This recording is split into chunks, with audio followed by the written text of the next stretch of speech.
오늘 우리에게 주신 하나님의 말씀은 사무엘상 3장 1절에서 3절까지의 말씀입니다. 다 같이 화면을 보시면서 함께 읽겠습니다.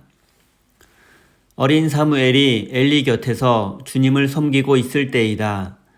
그때에는 주님께서 말씀을 해 주시는 일이 드물었고 환상도 자주 나타나지 않았다. 어느 날 밤 엘리가 잠자리에 누워 있을 때였다. 그는 이미 눈이 어두워져서 잘 볼 수가 없었다.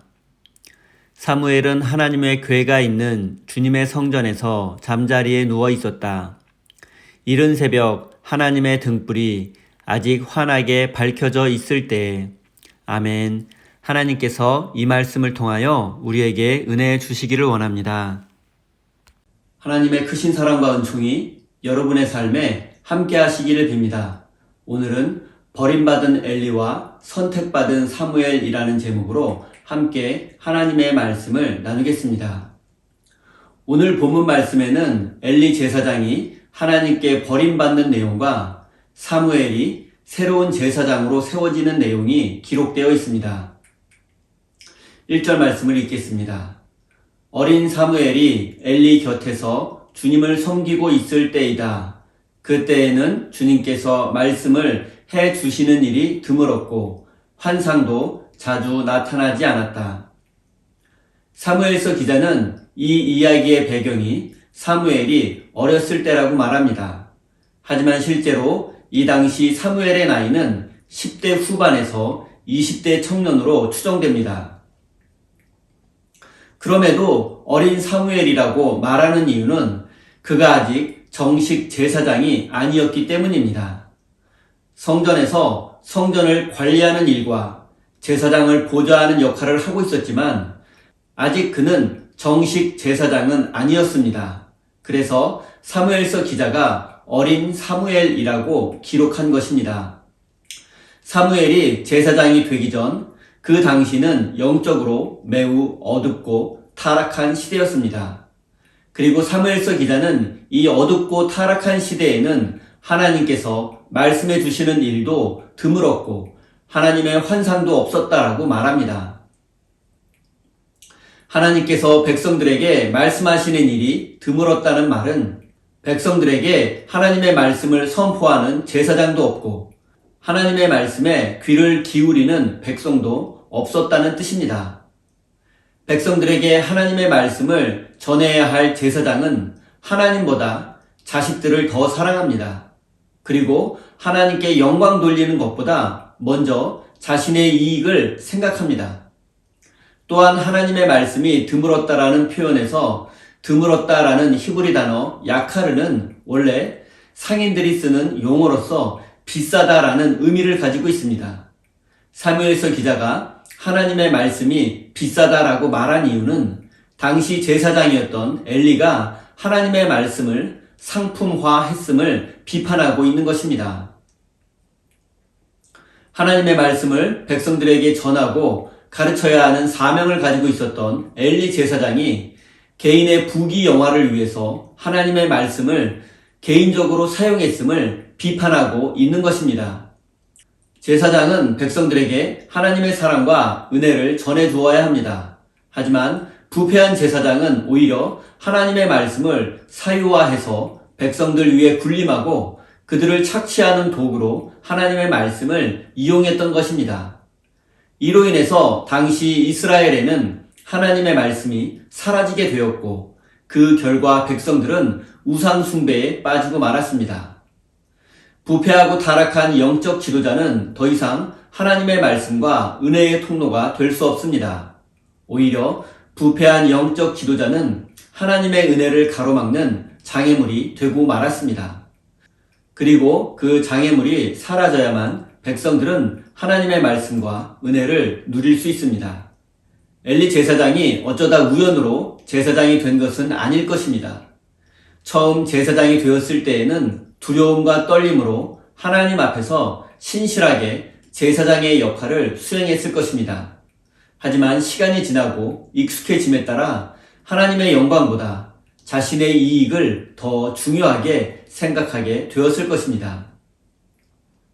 그러면서 점차 영적으로 타락해갔고 자신이 누리는 부와 권세를 아들들에게도 물려주려고 했습니다. 그리고 하나님은 이런 제사장을 더 이상 내버려 둘 수는 없으셨습니다. 오늘날 이 시대에도 부패하고 타락한 영적 지도자들이 많이 있습니다. 아마 그들도 처음에는 하나님 앞에서 자신의 사명을 신실하게 감당했을 것입니다. 하지만 목회자라는 직분이 익숙해지고 대접받고 존중받는 일에 익숙해지게 되고 교회가 외적으로 성장하게 되었습니다.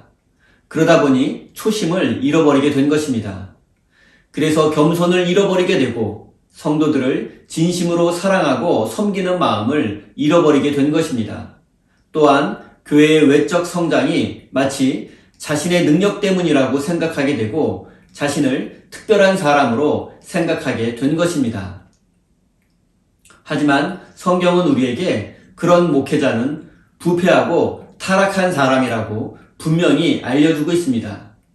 당시 이스라엘을 대표하는 영적 지도자 엘리도 하나님께 버림받고 말았습니다.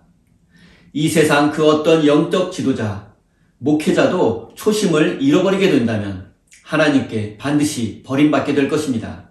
그리고 하나님은 새로운 지도자를 세우셔서 계속해서 당신의 구원 사역을 이루어 가실 것입니다. 영적 지도자와 목회자는 하나님의 말씀과 사랑을 전해주는 하나님의 도구일 뿐입니다. 그들이 하나님을 향한 두려움과 떨림을 잃어버리게 된다면 그들도 역시 하나의 죄인에 지나지 않습니다. 그리고 하나님은 그런 자들을 더 이상 사용하지 않으십니다. 결국 그들은 하나님으로부터 버림받는 신세가 될 수밖에 없습니다. 사랑하는 성도 여러분, 우리의 구원은 아직 완성되지 않았습니다. 하나님 앞에서 두려움과 떨림을 잃어버려서는 안 됩니다. 우리가 하나님의 백성으로서 거룩한 삶을 살아내지 못한다면, 세상에 하나님의 사랑과 은혜를 전하지 못한다면 결국 우리도 하나님으로부터 버림받을 수 있다는 사실을 잊지 마십시오. 2절, 3절입니다. 어느 날 밤 엘리가 잠자리에 누워 있을 때였다. 그는 이미 눈이 어두워서 잘 볼 수가 없었다. 사무엘은 하나님의 궤가 있는 주님의 성전에서 잠자리에 누웠다. 이른 새벽 하나님의 등불이 아직 환하게 밝혀져 있을 때에 엘리 제사장은 자신의 처소에 누워서 잠을 자려고 합니다. 그리고 사무엘은 하나님의 언약궤가 있는 성전에서 잠을 자고 있습니다. 이 모습은 단순히 엘리와 사무엘의 잠자는 모습 이야기를 하고 있는 것이 아닙니다. 고대인들은 성전에서 잠을 자면서 신의 말씀을 기다렸고 신의 계시를 받았습니다. 고대 그리스 신들 중에서 의술의 신으로 알려진 아스클레피우스가 있습니다. 그리고 그의 신전에는 많은 사람들이 모여들었습니다. 그들은 자신의 병을 치료받기 위해서 아스클레피우스 신전에서 잠을 자면서 신의 음성을 듣고 병 고침 받기를 기다렸습니다. 또한 고대의 왕들은 전쟁과 자연재해를 당했을 때 신의 음성을 듣기 위해서 신전에서 잠을 청하는 일이 많았습니다. 이런 배경 속에서 엘리 제사장이 잠자는 모습과 사무엘이 잠자는 모습을 생각해 보아야 합니다. 사무엘이 어렸을 때, 즉 엘리 제사장의 시대에는 하나님의 말씀과 은혜가 사라졌습니다. 그렇다면 백성들의 영적 지도자인 엘리 제사장이 누워 있어야 할 곳은 어디입니까? 바로 성전입니다. 성전에서 하나님의 말씀을 기다려야 합니다. 그럼에도 불구하고 그는 자신의 집에서 편안히 누워 잠을 자고 있습니다. 이것은 영적인 태만을 넘어 직무유기입니다. 자신이 해야 할 일을 하지 않은 것입니다. 그는 게으르고 무책임한 사람입니다. 반대로 어린 사무엘이 누워있는 곳은 어디입니까? 그곳은 바로 성전 안 언약궤 옆입니다. 그는 자신의 집이 아니라 왜 성전 안에 있는 언약궤 옆에 누워있는 것입니까? 그것은 바로 하나님의 말씀을 듣기 위해서입니다. 그는 하나님의 말씀을 기다리고 있었던 것입니다. 어두운 세상을 밝히고 백성들에게 다시 하나님의 사랑과 은혜가 전해지기 위해서는 반드시 하나님의 말씀이 필요했기 때문입니다. 사무엘은 비록 어린 나이였지만 그는 매일 밤 성전에서 하나님의 말씀을 기다렸던 것입니다. 자신의 집에서 편안히 누워 잠을 자는 엘리 제사장의 모습을 생각해 보십시오. 그는 아예 하나님의 말씀 받기를 포기한 것처럼 보입니다. 자신이 누워야 할 자리는 집이 아니라 성전이라는 사실을 깨닫지 못합니다. 어쩌면 이미 부패한 엘리는 하나님께서 말씀하신다는 사실조차 믿지 않았을지도 모릅니다.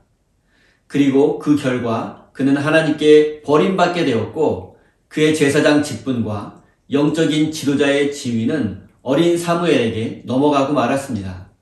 하나님께서 어떤 사람을 선택하시고 또한 지도자를 세우실 때에 그의 나이와 신분은 아무런 관련이 없습니다. 사무엘을 보십시오. 그는 아직 어린 나이였고 제사장 가문 출신도 아니었습니다.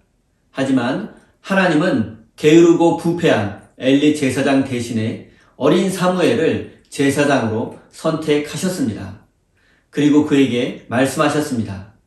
그 결과 사무엘은 어두운 시대를 살고 있는 백성들에게 하나님의 사랑과 은혜를 전해주는 사람이 되었습니다. 사랑하는 성도 여러분, 게으르고 부패한 제사장은 반드시 하나님의 심판을 받게 될 것입니다. 마찬가지로 게으르고 부패한 성도 역시 하나님께 버림받을 수 있습니다. 누군가를 비난하고 비판하기에 앞서 나 자신이야말로 하나님의 은혜가 아니면 버림받고 심판받을 수밖에 없는 존재라는 사실을 잊지 마십시오. 사랑하는 우리 세임교회 성도 여러분, 어린 사무엘처럼 성전 안 언약궤 옆에 누워서 하나님의 말씀을 간절히 기다리는 사람이 되기를 바랍니다. 사무엘은 자랑할 것도 없고 내세울 것도 없는 존재감이 없는 젊은이였습니다. 하지만 하나님은 언약궤 옆에 누워서 간절히 말씀을 기다리는 사무엘에게 나타나셨고 그에게 말씀하셨습니다. 이제 우리가 누워야 할 곳은 편안한 침대가 아니라 하나님의 말씀 곁이라는 사실을 깨달으시기 바랍니다.